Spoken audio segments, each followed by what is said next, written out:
জি প্রিয় শিক্ষার্থীরা, আজকে আমরা তোমাদেরকে প্রথম অধ্যায় শেষ করেছি। আমাদের প্রথম অধ্যায়ের নাম কি ছিল?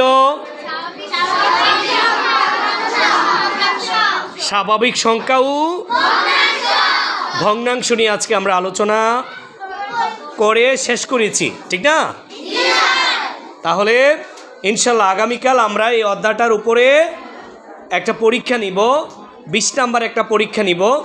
তারপরে আমরা যে এই অধ্যায়টা শেষ করেছি, আমরা একটু পূর্বের একটু পড়াগুলো আমরা আবার একটু রিপিট করতেছি, ঠিক আছে? তোমরা একটু মনোযোগ দাও।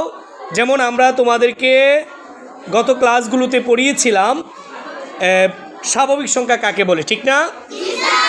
স্বাভাবিক সংখ্যা হচ্ছে, এটাকে ইংরেজিতে বলে ন্যাচারাল নাম্বার। কি বলে?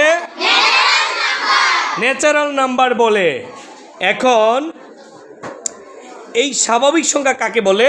এটাকে কয়েকটা নামে ডাকা যায়, যেমন গণনাকারী সংখ্যা, স্বাভাবিক সংখ্যা, প্রাকৃতিক সংখ্যা, ঠিক কিনা? প্রাচীনকালে মানুষ বিভিন্ন বস্তু বা জিনিস গণনা করতে গিয়ে যেসব সংখ্যা সৃষ্টি করেছিল তাদেরকে গণনাকারী বা স্বাভাবিক বা প্রাকৃতিক সংখ্যা বলা হয়, ঠিক কিনা? প্রিয় শিক্ষার্থীরা, তারপরে আমরা গত ক্লাসে তোমাদেরকে পড়িয়েছিলাম অঙ্কপাতন কি, ঠিক কিনা? অঙ্কপাতন, কোনো সংখ্যা অঙ্ক দ্বারা লেখাকে অঙ্কপাতন বলে। কি বলছি? তারপরে তোমাদেরকে পড়িয়েছিলাম 10 গুণোত্তর রীতি কাকে বলে। কি পড়িয়েছিলাম?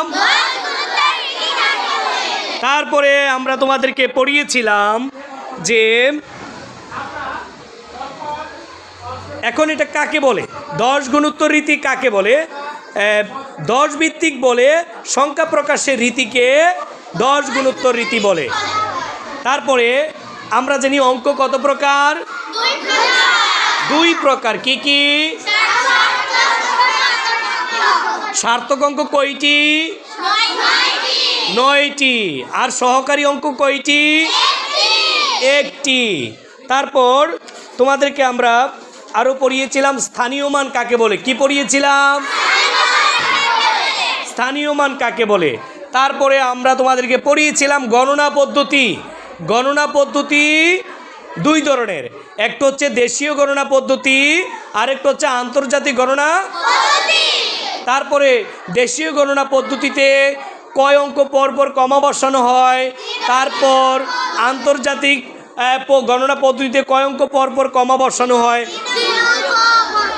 তারপরে তোমাদেরকে আরও পড়িয়েছিলাম দেশীয় গণনা পদ্ধতির একক কয়টা?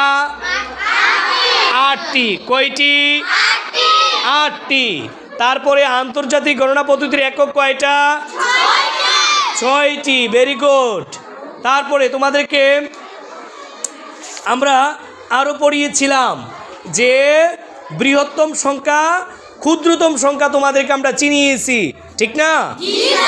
হ্যাঁ, আমরা তা এই বৃহত্তম, যেমন এক অঙ্কের বৃহত্তম সংখ্যা কত? 9। এক অঙ্কের ক্ষুদ্রতম সংখ্যা কত? 1। ঠিক আছে? জি, ইনশাল্লাহ আমরা গত ক্লাসগুলোর পড়া আমরা এক নজরে রিপিট করেছি। ইনশাল্লাহ আগামীকাল এই অধ্যায়ের উপরে, প্রথম অধ্যায়ের উপরে স্বাভাবিক সংখ্যা ও ভগ্নাংশের উপরে তোমাদের একটা পরীক্ষা নিব ইনশাল্লাহ 20 নাম্বারে। তোমরা ইনশাল্লাহ সবাই প্রস্তুতি নিয়ে আসবা, ঠিক আছে?